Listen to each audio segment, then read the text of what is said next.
بسم الله الرحمن الرحيم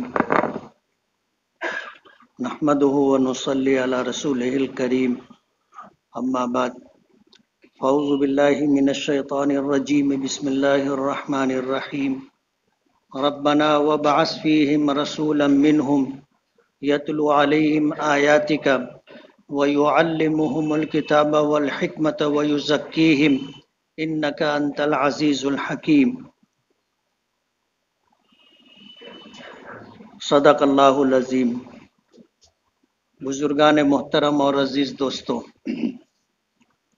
قرآن کریم کی جس آیت کی میں نے تلاوت کی ہے یہ حضرت ابراہیم علی نبینا علیہ الصلاۃ والسلام کی دعا ہے۔ اللہ تعالیٰ نے حضرت ابراہیم علیہ الصلاۃ والسلام کو جب مبعوث فرمایا اور نبوت و رسالت کی ذمہ داری عطا کی تو حضرت ابراہیم علیہ الصلاۃ والسلام کی زندگی میں بہت زیادہ نشیب و فراز آئے۔ عراق کے رہنے والے تھے، ایسے گھرانے میں پیدائش ہوئی تھی جو بت پرستی کا منبع و مرکز تھا۔ وہ بت فروش ہی نہیں، بت گر لوگ تھے، بت بنایا کرتے تھے، بت بیچا کرتے تھے، اور یہ ان کا خاندانی پیشہ تھا۔ اور اسی کام سے حضرت ابراہیم علیہ الصلاۃ والسلام کو بھی لگانے کی کوشش کی گئی۔ حضرت ابراہیم علیہ الصلاۃ والسلام نے اپنی حکمت عملی سے ایسا طریقہ اختیار کیا کہ ان کو گھر والوں نے ہی روک دیا۔ بازار میں جا کر جب اس کی فروخت کیا کرتے تھے تو آدمی جب اپنا مال بیچتا ہے تو اس کی خوبیاں بیان کرتا ہے، کوئی ایسی بات کہتا ہے جس سے لوگ متوجہ ہوں اور خریدیں۔ حضرت ابراہیم علیہ الصلاۃ والسلام کہنے لگے کہ اسے کوئی خریدے گا جو نہ دیکھتا ہے، نہ بولتا ہے، نہ سنتا ہے، نہ کسی کا کچھ بنا سکتا ہے، نہ بگاڑ سکتا ہے۔ اب ظاہر بات ہے اس طرح کی بات بتوں کو ماننے والا اگر کوئی سنے گا تو اگر اس کی خریدنے کی بھی چاہت ہوگی تو وہ نہیں خریدے گا۔ صبح سے شام تک بازار میں رہتے اور شام کو جب واپس آتے تو معلوم ہوتا کہ کچھ بھی کاروبار ہوا نہیں۔ گھر والوں نے اپنے طور پر جب جاننے کی کوشش کی تو پتہ چلا کہ یہ صورتحال ہے تو ان کو روک دیا گیا۔ انبیاء کرام علیہم الصلاۃ والسلام کا وہ زمانہ جو نبوت اور رسالت ملنے سے پہلے کا زمانہ ہوتا ہے وہ بھی شرک سے پاک ہوتا ہے، وہ بھی ایسی برائیوں سے محفوظ ہوتا ہے جن برائیوں کی وجہ سے آدمی کی شخصیت داغدار ہو جائے اور یہ داغ ساری زندگی لگا رہے۔ انبیاء کرام علیہم الصلاۃ والسلام کو اللہ پاک محفوظ رکھتے ہیں، اور اہل سنت والجماعت کا عقیدہ ہے کہ انبیاء کرام علیہم الصلاۃ والسلام معصوم ہوتے ہیں۔ اللہ تعالیٰ انہیں عصمت عطا کرتا ہے جس کی وجہ سے ہر ایسی چیز جسے گناہ کہا جائے یہ تو دور کی بات ہے، ایسی کوئی چیز یا ایسا کوئی کام جسے سماج میں رہنے والے سنجیدہ افراد برا سمجھتے ہوں، معیوب سمجھتے ہوں، ایسی حرکتوں سے اور ایسے افعال سے بھی انبیاء کرام علیہم الصلاۃ والسلام کا ماضی پاک ہوتا ہے، بے داغ ہوتا ہے۔ حضرت ابراہیم علیہ الصلاۃ والسلام کو ان کے خاندان کے لوگوں نے گھر سے نکالا۔ وجہ اس کی یہ تھی کہ جب اللہ پاک نے انہیں نبوت اور رسالت کی ذمہ داری عطا کی تو انہوں نے دعوت و تبلیغ کا سلسلہ اپنے گھر سے شروع کیا۔ سب سے پہلے اپنے باپ کو دعوت دی۔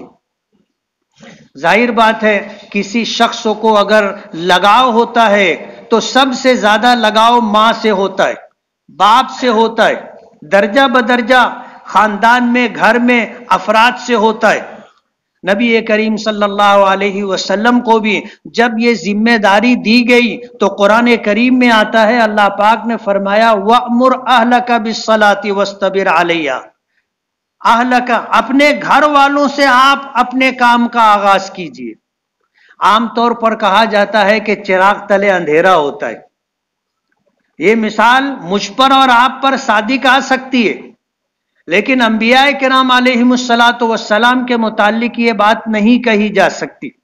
وجہ اس کی یہ ہے کہ انبیاء کرام کو حکم ہوتا ہے کہ سب سے پہلے اپنے گھر سے دعوت و تبلیغ کا آغاز کرو. ماننا نہ ماننا یہ نصیب کی بات ہے، یہ اللہ پاک کا فیصلہ ہے، لیکن دعوت و تبلیغ کا آغاز اپنے گھر سے ہو. دعوت و تبلیغ جس چیز کی دی جا رہی ہے اس کا نفاذ سب سے پہلے اپنی ذات پر ہو. ورنہ ظاہر بات ہے آدمی جب خود نہ کرے اور دوسروں کو کرنے کی دعوت دے تو لوگ انگلی اٹھائیں گے، اور جو ان کے کردار سے اور قریب رہنے والے جن کے افعال و اعمال جلوت اور خلوت سے واقف ہوں گے وہ کہیں گے پہلے تو کر، پھر دوسروں کو کرنے کی دعوت دینا. تو انبیاء کرام علیہم الصلاۃ والسلام جس چیز کی دعوت دیتے ہیں سب سے پہلے اس پر خود عمل کرتے اور پھر اس پر اپنے گھر والوں کو عمل کرنے کی دعوت دیتے. اللہ پاک نے اپنے نبی کو حکم دیا، نماز کی فرضیت کا حکم آیا، فرمایا وَأْمُرْ أَهْلَكَ بِالصَّلَاةِ، اپنے گھر والوں کو نماز کا حکم دو، وَاسْتَبِرْ عَلَيْهَا، اور نماز پڑھنے پر اور نماز پڑھوانے پر ثابت قدم رہو. اگر حالات آئیں، ایسی باتیں پیش آئیں جو خلاف طبیعت ہو تو بھی برداشت کرو. فرمایا لا نسألوک رزقا، ہم آپ سے رزق کموانا نہیں چاہتے، ہم آپ سے رزق کا سوال نہیں کرتے. نحن نرزقک، ہم آپ کو رزق دیں گے. ظاہر بات ہے رزق دینے والی ذات اللہ رب العالمین کی ہے. اللہ پاک نے اگر انبیاء کرام علیہم الصلاۃ والسلام کو روزی دی ہے تو ہمیں بھی روزی دینے والا وہی ہے، اور اللہ نے اس کی ذمہ داری لی ہے. وَمَا مِن دَابَّةٍ فِي الْأَرْضِ إِلَّا عَلَى اللَّهِ رِزْقُهَا، روئے زمین پر جتنی مخلوقات ہیں سب کو روزی دینے کی ذمہ داری اللہ نے اپنے سر لی ہے. إِلَّا عَلَى اللَّهِ رِزْقُهَا، اللہ پاک پر ان کی روزی دینے کی ذمہ داری ہے. اللہ سب کو روزی دیتا ہے، جس کے پاس سب کچھ ہو اس کو بھی اللہ ہی روزی دیتا ہے، اور جس کے پاس کچھ نہ ہو اس کو بھی کھلانے والا پلانے والا اس کی ساری ضرورتیں پوری کرنے والا اللہ ہے.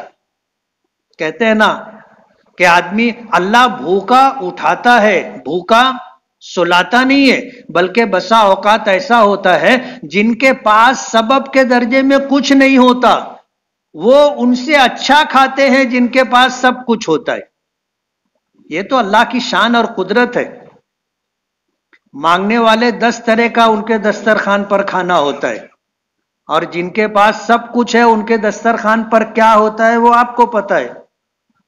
یہ تو اس کی قدرت ہے. تو انبیاء کرام کو بھی اسی بات کا حکم تھا، اپنے گھر والوں کو نماز پڑھنے کا حکم دو اور اس بات پر جمے رہو ہم آپ سے روزی کا سوال نہیں کرتے، ہم آپ کو روزی دیں گے. والعاقبۃ للتقوی، اور پرہیزگاری اختیار کرنے والوں ہی کے لیے اچھا انجام. تو حضرت ابراہیم علیہ الصلاۃ والسلام سب سے پہلے انہوں نے اپنے گھر سے دعوت و تبلیغ کا آغاز کیا. ظاہر بات ہے یہ وہ کام تھا اور یہ وہ بات تھی جس کو اگر ان کے گھر کے لوگ ماں باپ بھائی بہن افراد خانہ اگر مان لیتے تو بھٹا بیٹھ جاتا، سارا کاروبار ٹھپ ہو جاتا.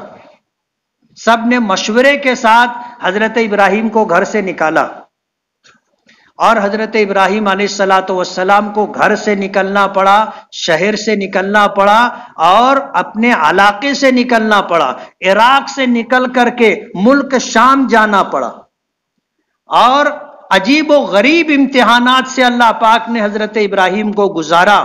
ان حالات سے گزر کر کے حضرت ابراہیم علیہ الصلاۃ والسلام قصہ مختصر بیت اللہ تک پہنچے. بیٹے کی قربانی دی، بیت اللہ کی تعمیر کا مرحلہ آیا، بیت اللہ کی تعمیر کی، قرآن کریم میں آتا ہے کہ جب بیت اللہ کی دیواریں بلند کر چکے، بیت اللہ کی دیواریں بلند کر چکے، تو اللہ پاک کی طرف سے حکم ہوا کہ لوگوں میں حج کا اعلان کرو، لوگوں میں حج کا اعلان کرو۔ تو حضرت ابراہیم علیہ السلام نے عرض کیا کہ خداوندہ یہاں میری آواز سننے والا کون ہے؟ یہاں میری آواز سننے والا کون ہے؟ اللہ پاک کا حکم ہوا کہ ابراہیم، حکم کی تعمیل تمہاری ذمہ داری ہے، اور جس بات کا حکم دیا گیا ہے اس کام کو کرنا تمہارے اختیار کی بات ہے، بس ساری دنیا تک آواز پہنچانا ہمارا کام ہے، آپ آواز دو۔ حضرت ابراہیم علیہ السلام نے، کتابوں میں آتا ہے کہ مقام ابراہیم پر کھڑے ہو کر کے آواز دی، اللہ پاک نے وہ آواز ساری دنیا میں جہاں جہاں انسان بس رہے تھے سب کے کانوں تک پہنچائی۔ سننے والوں میں سے خوش نصیب لوگوں نے کہا لبیک اللہم لبیک۔ لبیک کے معنی آتے ہیں میں حاضر ہوں، اے اللہ میں حاضر ہوں۔ جنہوں نے لبیک کہا، حاضر ہونے کی، حاضری کی دعوت قبول کی، اللہ پاک ان کو اپنے گھر پر بلاتے حج کے لیے۔ جنہوں نے سنا اور جواب نہیں دیا ان کے حصے میں حج کی سعادت نہیں ہے۔ عالم ارواح میں جتنی روحیں تھیں سب کے کانوں تک اللہ پاک نے یہ آواز پہنچائی۔ آج تک جتنے انسان آئے انہوں نے، ان کی روحوں نے بھی سنا تھا، آج جو ہیں ان کی روحوں نے بھی سنا، اور قیامت تک جتنے انسان آئیں گے سب کی روحوں نے سنا۔ جنہوں نے لبیک اللہم لبیک کہا کہ میں حاضر ہوں، اے اللہ میں حاضر ہوں، اللہ ان کو اپنے گھر پر حج کے لیے بلائے گا۔ جنہوں نے جواب نہیں دیا وہ رہ گئے۔ تو حضرت ابراہیم علیہ السلام نے ایک کام تو اللہ کے حکم پر یہ کیا، لیکن بشری تقاضے کے پیش نظر سارے اختیارات اللہ رب العالمین کے پاس ہے، کرنے والی ذات اللہ کی ہے۔ انبیاء کرام علیہم السلام کا کام دعوت و تبلیغ ہے۔ دعوت و تبلیغ کا مطلب یہ ہے کہ کسی کو بلانا دعوت کہلاتا ہے، اور کسی تک اپنی بات کا پہنچانا تبلیغ کہلاتا ہے، اور یہی کام انبیاء کرام علیہم السلام کی بعثت کا مقصد ہے۔ انبیاء کرام علیہم السلام کو اللہ نے اسی لیے بھیجا کہ دنیا میں جاؤ، میری معرفت کی طرف، میری توحید ربوبیت الوہیت کی طرف آنے کی لوگوں کو دعوت دو، اور توحید کا، ربوبیت کا، الوہیت کا پیغام لوگوں تک پہنچاؤ۔ یہ دعوت و تبلیغ کی ذمہ داری انبیاء کرام علیہم السلام کی۔ حضرت ابراہیم علیہ السلام نے بیت اللہ کی تعمیر ہونے کے موقع پر دعا مانگی تھی، اور وہی دعا جس کی میں نے قرآن کریم کی آیت کی تلاوت کی کہ یہ حضرت ابراہیم علی نبینا علیہ السلام کی پکار ہے، ان کی دعوت ہے۔ ربنا، اے ہمارے پروردگار، وابعث فیہم، انسانوں میں انہی میں سے کسی کو اپنا نبی اور رسول بنا کر کے بھیج، رسولا منہم، انہی میں سے اپنا رسول بنا کر کے بھیج، یتلو علیہم آیاتک، جو ان پر تیری آیتوں کی تلاوت کرے، وَيُعَلِّمُهُمُ الْكِتَابَ وَالْحِكْمَةَ، اور انہیں کتاب و حکمت کی تعلیم دے، وَيُزَكِّيهِمْ، اور ان کے نفوس کا تزکیہ کرے، إِنَّكَ أَنْتَ الْعَزِيزُ الْحَكِيمُ، بے شک تو ہی غالب ہے اور حکمت والا ہے۔ یہ حضرت ابراہیم کی دعا تھی، اللہ پاک سے انہوں نے نبی کریم صلی اللہ علیہ وسلم کو مانگا تھا۔ یہ وہ دعا ہے جو حضرت ابراہیم کی ہے، اور اس دعا کا پس منظر یہ ہے کہ انہوں نے اللہ سے نبی کریم صلی اللہ علیہ وسلم کو مانگا تھا، اور بہت بڑی مانگ تھی۔ اللہ سے مانگا تو وہ مانگا جو اللہ کے خزانے میں بھی صرف ایک ہی تھا۔ نبی کریم صلی اللہ علیہ وسلم جیسا نہ آپ سے پہلے کوئی آیا، نہ آپ کے بعد قیامت تک کوئی آئے گا۔ حضرت ابراہیم نے اللہ سے مانگا حضور پاک صلی اللہ علیہ وسلم کو، اسی لیے حضور پاک صلی اللہ علیہ وسلم فرماتے ہیں انا دعوت ابی ابراہیم، کہ میں اپنے باپ ابراہیم کی دعا ہوں۔ حضرت ابراہیم نے اللہ سے مانگا تھا، دعا کی تھی، اللہ نے عطا فرمایا، اور یہ انعام تھا حضرت ابراہیم کے لیے، اس لیے کہ حضرت ابراہیم کے جو امتحانات ہوئے تھے، ان امتحانات کی کامیابی کے بعد ظاہر بات ہے پھر نوازا جانا تھا، نعمت تو انعام تو ملنا ہی تھا، تو اللہ پاک سے جو مانگا انعام کی شکل میں آپ کو دیا گیا۔ اسی لیے حضور نے فرمایا کہ انا دعوت ابی ابراہیم، کہ میں اپنے باپ ابراہیم علیہ السلام کی دعا ہوں۔ اللہ نے نبی کریم صلی اللہ علیہ وسلم کو مبعوث فرمایا اور خاتم الانبیاء بنا کر کے بھیجا کہ حضرت آدم علیہ نبینا علیہ السلام سے جو دعوت و تبلیغ کا سلسلہ چلا، انبیاء کرام علیہم السلام کا وہ زرین سلسلۃ الذہب، سونے کی کڑی در کڑی، وہ آ کر نبی کریم صلی اللہ علیہ وسلم پر مکمل ہوئی۔ آپ خاتم الانبیاء، آپ کے بعد قیامت تک کوئی نبی نہیں آئے گا۔ اللہ نے جب یہ سلسلہ آپ پر ختم کر دیا کہ آپ آخری نبی، آپ آخری رسول، اور آپ کو جو کتاب دی گئی ہے قرآن کریم وہ آسمانی کتابوں میں آخری کتاب، اور آپ کی امت آخری امت، اور آپ کو جو دین دیا گیا ہے وہ آخری دین، اللہ پاک نے نبی کریم صلی اللہ علیہ وسلم کو اور آپ کے ذریعے قیامت تک آنے والی امت کو یہ انعامات دیے ہیں، اور ذمہ داری بھی دی کہ اب نبی اور رسول نہیں آئیں گے، لیکن نبی اور رسول کا کام آپ کی امت کو کرنا ہے، دعوت و تبلیغ کا کام آپ کی امت کو کرنا ہے، علماء کرام کو کرنا ہے، اس امت کے ایک ایک فرد کو کرنا ہے۔ اسی لیے علماء نے لکھا ہے کہ دعوت و تبلیغ کا یہ کام ہر ایک کی ذمہ داری ہے، جو جس درجے میں علم رکھتا ہوگا اس درجے میں اس کی ذمہ داری ہے۔ علماء کرام کی ذمہ داری بڑی ہے، اس لیے کہ انہیں قرآن و حدیث کا علم اللہ نے دیا ہے، تو ان کا علم عام انسانوں کے مقابلے میں زیادہ ہے، تو ان کی ذمہ داری بھی زیادہ ہے، اور یہ کام وہ مکاتب اور مدارس کے ذریعے سے انجام دے رہے ہیں۔ بزرگان دین، اولیاء کرام خانقاہوں میں بیٹھ کر کے لوگوں کے نفوس کا، لوگوں کی روحوں کا تزکیہ کرتے ہیں، برائیوں سے، بری عادتوں سے بچا کر اچھائی اور اچھی عادتوں کا عادی بناتے ہیں۔ یہ خانقاہوں کا کام ہے، اور عام انسانوں کا کام جتنا علم ہے اتنی بات دوسروں تک پہنچانا، جسے دعوت و تبلیغ کہتے۔ دھولیا میں پورے مہاراشٹر کا اجتماع ہے، آج پہلا دن ہے، کل دوسرا دن ہے، پرسوں تیسرا دن ہے، پورے صوبہ مہاراشٹر کا اجتماع دھولیے میں ہو رہا ہے۔ سبھی لوگوں سے اس میں شرکت کی گزارش ہے، اللہ اس کے رسول کی بات ہوگی۔ تبلیغی جماعت میں دعوت و تبلیغ کا جو کام ہے وہ عام انسان کی ضرورت کے لیے 6 باتوں کی جو ہے 6 باتوں میں ان کی گفتگو ہوتی ہے، لیکن پورا دین 6 باتوں میں نہیں آتا ہے۔ اسی لیے علماء نے لکھا ہے کہ دعوت و تبلیغ کا کام نافع ہے، کامل نہیں ہے، نافع ہے، کامل نہیں ہے۔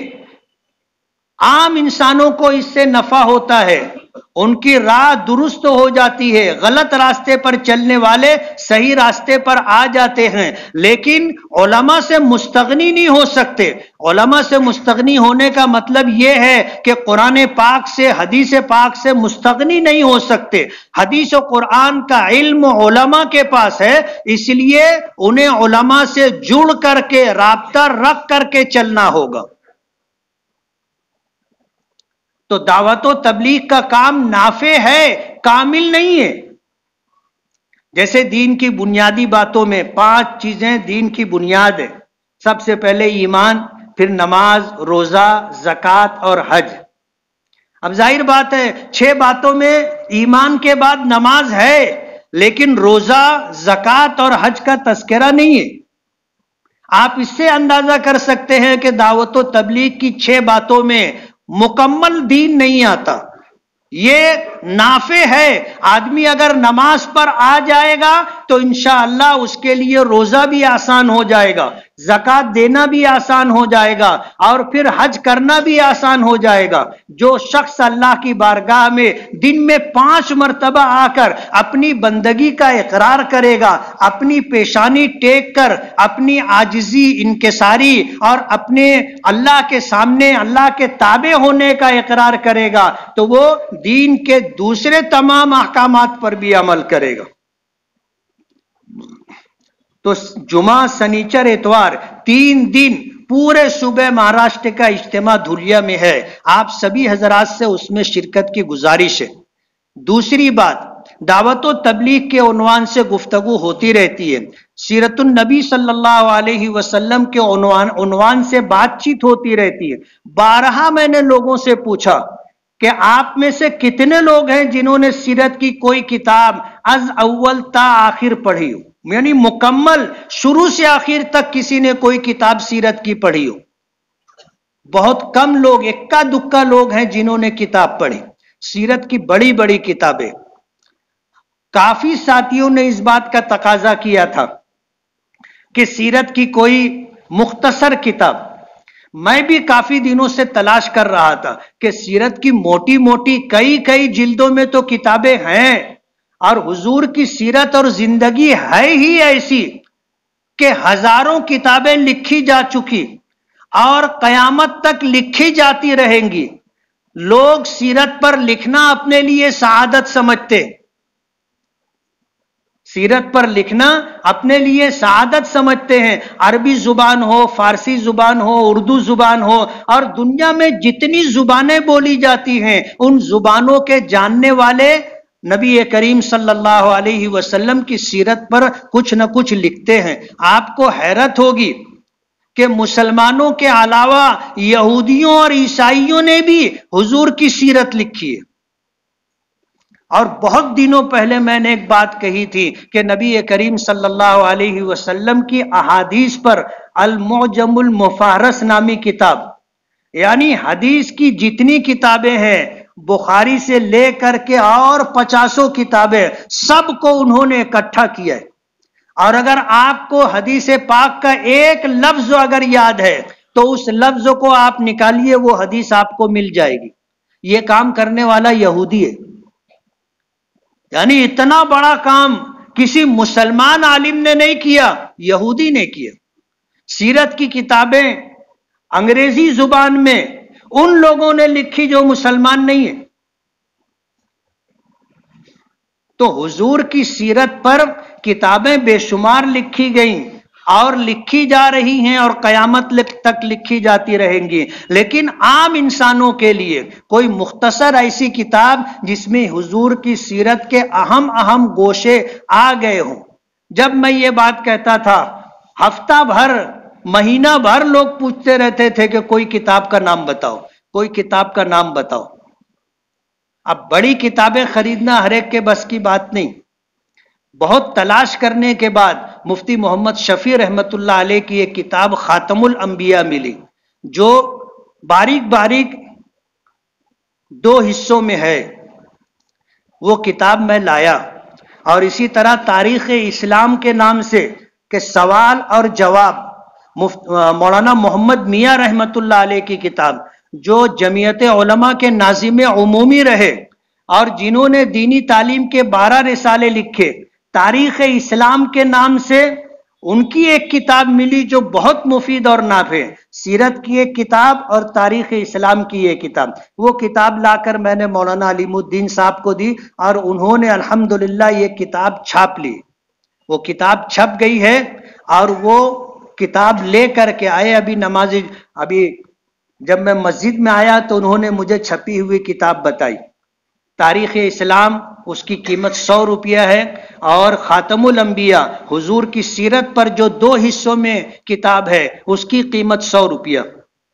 ایسے یہ کتاب کچھ نسخے وہ لے کر کے آئے ہیں، آج جن ساتھیوں کو خریدنا ہو خریدیں اور اس کو پڑھیں. حضور کی سیرت کے کچھ حصے علماء کرام اپنی گفتگو میں اپنے بیان میں رکھ دیتے ہیں، لیکن حضور کی مکمل سیرت پڑھنی چاہیے. ہم آپ کے امتی ہیں اور آپ کو اپنا نبی اور رسول مانتے ہیں. کم سے کم حضور کی شخصیت کیا تھی اور آپ سے جڑی ہوئی کیا کیا باتیں ہیں، ہمیں اس کا جاننا ضروری ہے. آدمی جب کسی کو جانتا ہے تب مانتا ہے. بات سمجھ میں آ رہی ہے؟ آدمی کسی چیز کو جب جانتا ہے تو مانتا ہے، جانتا ہے تو پسند کرتا ہے. اب ہمیں اگر معلوم ہی نہیں ہے کہ ہمارے نبی کیا تھے کیسے تھے، تو صحیح معنوں میں آپ کو ماننے کی جو بات ہے وہ ہم میں نہیں ہے. اس لیے حضور کو پڑھیے اور یہ کتاب آپ خریدیے، اور خرید کر کے آپ لے جا کر کے رکھ مت دیجیے. اسے کوئی بیچنا مقصد نہیں ہے، تجارت کرنا مقصد نہیں ہے، بلکہ ہم یہ چاہتے ہیں کہ آپ اس کتاب کو پڑھو، اپنے بچوں کو پڑھواؤ، اپنے گھر لے جاؤ، گھر کی خواتین کو پڑھواؤ. ہمیں جب معلوم ہوگا کہ اللہ کے نبی کون تھے اور آپ کے کام کیا تھے، آپ کی دعوت کیا تھی، تو ہمیں حضور کی پہچان ہوگی. پہچان ہوگی تو محبت پیدا ہوگی، معرفت نصیب ہوگی، اور پھر ہم میں ماننے کا جذبہ پیدا ہوگا جس کو ایمان کہتے. ابھی تو ہمارا ایمان کیسا ہے؟ اگر پیمانہ لگا کر کے دیکھا جائے تو ہم میں سے اکثر فیل ہو جائیں گے. ہمارا ایمان ایسا ہے. اس لیے اگر ہم حضور کو جانیں گے تب ماننے کا مرحلہ آئے گا، تب پسند ناپسند کی بات آئے گی، تب محبت اور تعلق کی بات آئے گی. اس لیے سیرت کی کتاب کو از اول تا آخر پڑھیے، اور بڑی کتاب نہیں لائے کہ 1000 2000 5000 کی ایک کتاب ہو تو غریب آدمی مزدور آدمی تو خرید ہی نہیں سکتا. پڑھنا اتنا زیادہ پڑھنا کس کے پاس ٹائم ہے؟ مختصر سیرت کی کتاب ہے، آپ خریدیے اور اس کو پڑھیے. بیچنا مقصد نہیں ہے، ہم فری میں بھی تقسیم کر سکتے تھے، لیکن کہتے نا کہ مال مفت دلے بے رحم. آدمی کو جب مفت میں کوئی چیز ملتی ہے تو ایک نہیں دو دو تین تین لے لیتے نا، اور پڑھتے بھی نہیں، پھر اس کا استعمال بھی نہیں ہوتا. تو جو لاگت ہے اس سے کچھ زیادہ آپ سے لیا جا رہا ہے تاکہ جن بچوں نے محنت کی ہے ان کو ان کا محنتانہ مل جائے. آپ اس کتاب کو خریدیے، گھر لے جائیے، پڑھیے اور اپنے گھر والوں کو پڑھوائیے. کریں گے؟ اجتماع میں شرکت کی آپ سے گزارش ہے، شرکت کیجیے.